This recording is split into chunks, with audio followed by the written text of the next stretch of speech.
So hi guys, ito nga pala yung mga beads namin na nakuha sa Mardi Gras parades. 2 days yan guys. 2. Yan, ang dami. Nakasipalit na yung mga toys. At ito na yung inano ko, check ko kung mayroon bang mga ang tawag dito, mga putol na mga beads. Kasi i-repair ko lang. Yung iba talagang binibigay yung isang plastic bag. So pag may putol guys, ginanon ko lang. Ito lang, may kandila ako dito. Tapos ginaganon ko lang siya. Mini-melted ko bawat side ng Mardi Gras ng beads. Pag melting na siya guys, ganon nyo lang. Diin nyo lang maigi. Tapos pipress nyo lang sa tagiliran. Di na yan matatanggal guys. Diba? Fix na. Yan. Yan lang yan siya.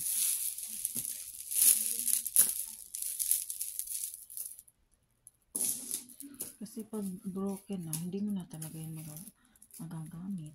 Yan, ganito. Yan.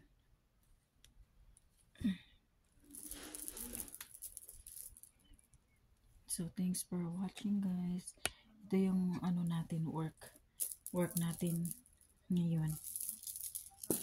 Mag-chip tayo ng mga Mardi Gras beads na mga kung okay pa ba to, okay ba o ano, kasi yung iba nito guys, pinupulot namin sa kalsada na lang kasi ang daming beads sa kalsada na hindi nila pinupulot. Sayang naman din. Ang dami kong mga beads na pinadala sa Pinas guys, kasi mayroon akong ano doon, pinaparintahan na gown. Minsan yung mga taong magre-rent, gusto nila yung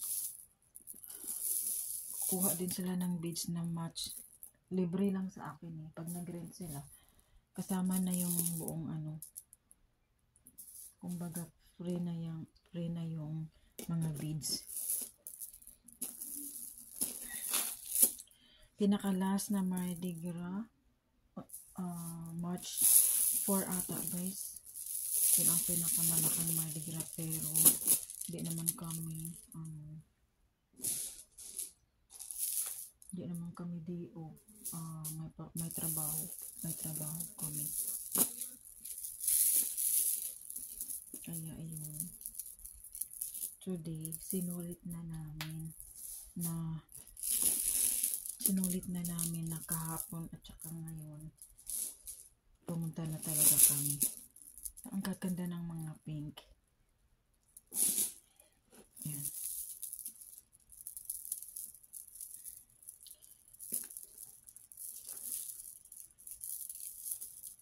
Check ko lang kung mayroon bang mga putol.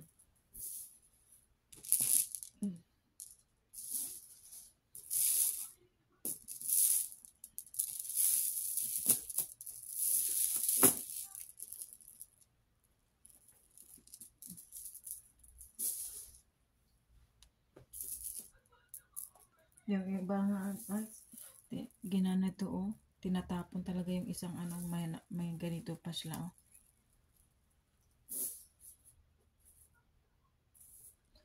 Siguro mas maganda siguro kung anuhin ko to, yung nakaano ba. Teka muna ha, pause muna. Gagawin natin guys,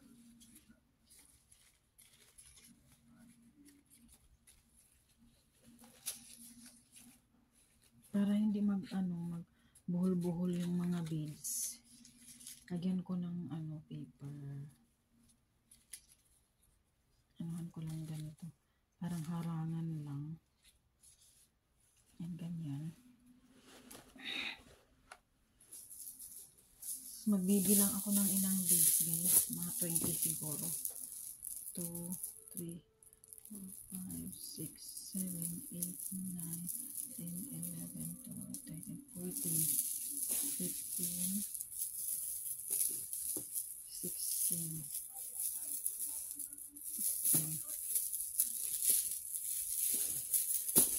17, 18, 19, 20. Diba? Mas madali siya guys. Tapos gaganunin mo na lang ng papel. Yan. Mayroon ba tong bala? Diyos ko. Meron pa naman pero parang nasira.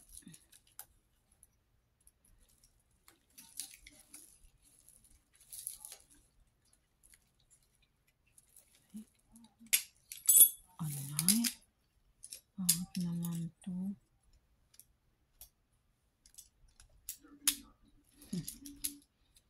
Testing natin o kung pwede ba ba.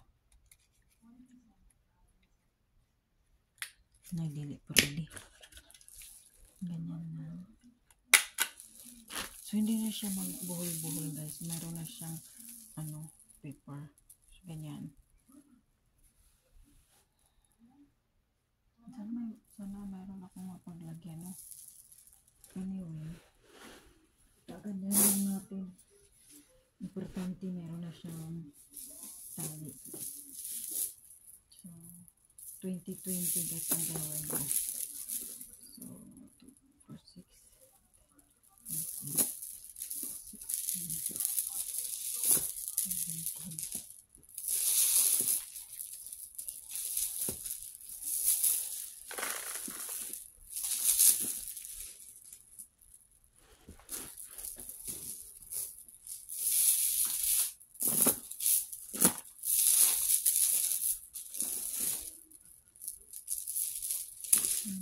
19 so 20 ganyan 2020 ang ko tali. So yung iba nito guys natin malalaki naman ganun din kasi ang hirap nito i-pick up pag 4, 6, 7, 16,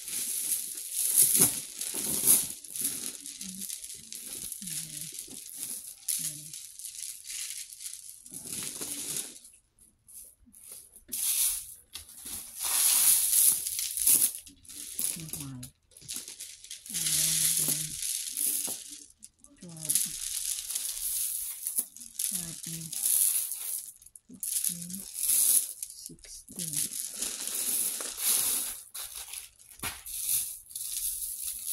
hindi na maganda kaya tapo na natin.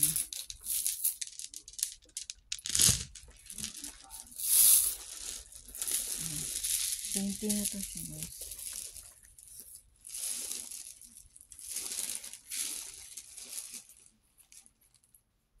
Yan lang siya.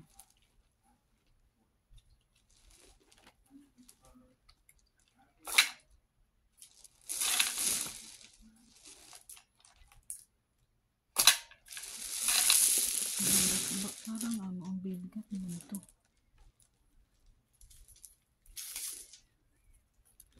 Pili tayo ng medyo malaki.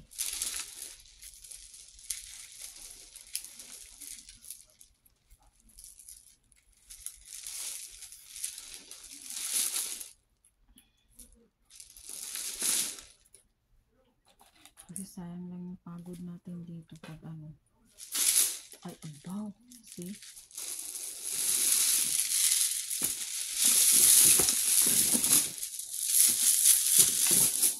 Pag nabitawan mo kayo, naku, mahirap. 6, 8, 10 na lang.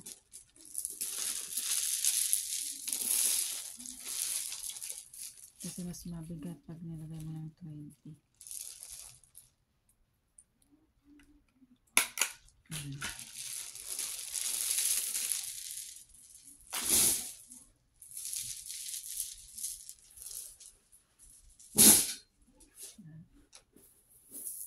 Sa maliliit naman, 2020 lang to.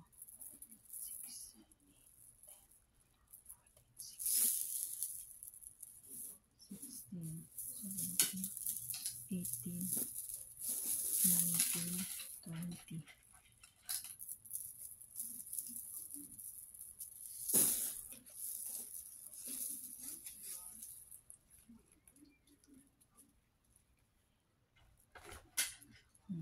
Mapapagod kayo doon sa kawan.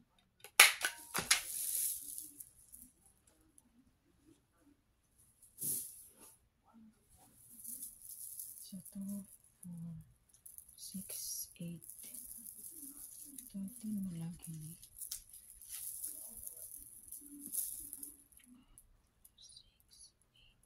11, 12, 13, 16, 17.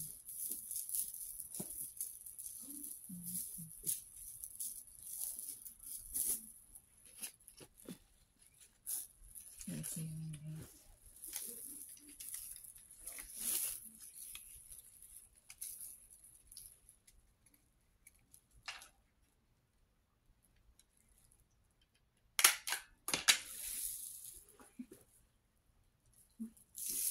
Sabi ko ito.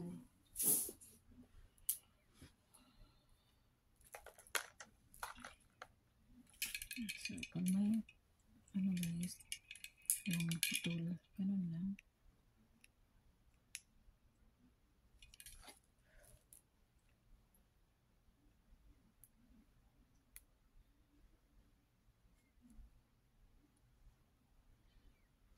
Yan, ganyan. I got my bracelet, the Mardi Gras beads too. Yan na, okay na siya guys.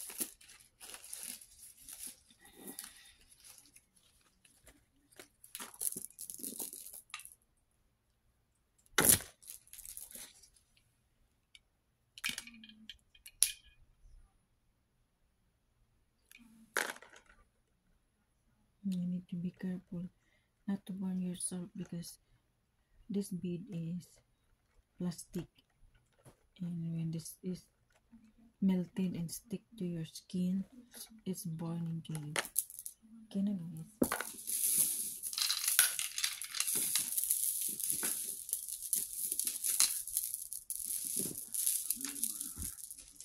Five, 6, 7,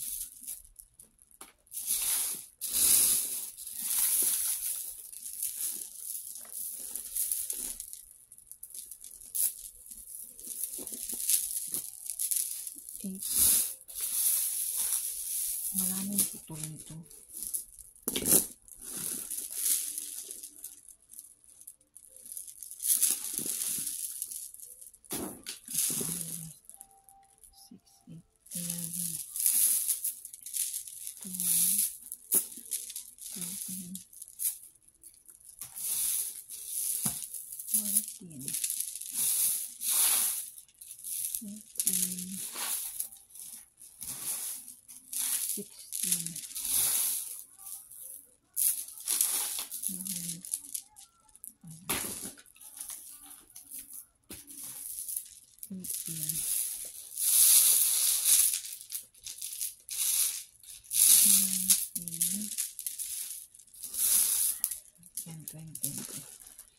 Some others did not know how to do the beads.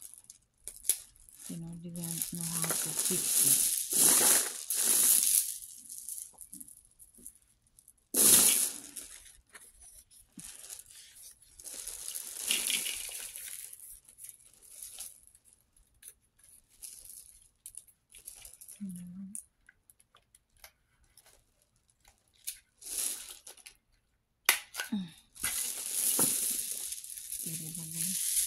Okay na siya.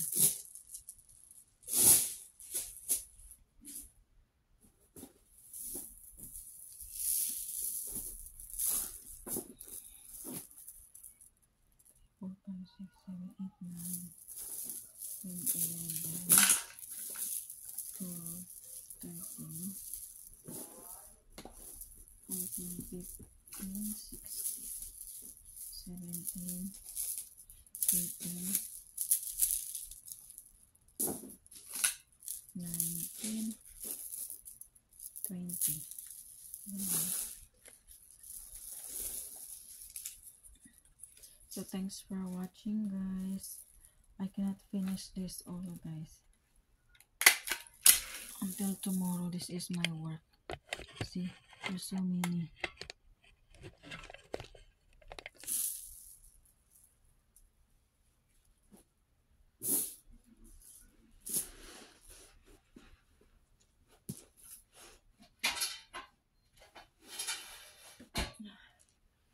So, bye guys. Thanks for watching.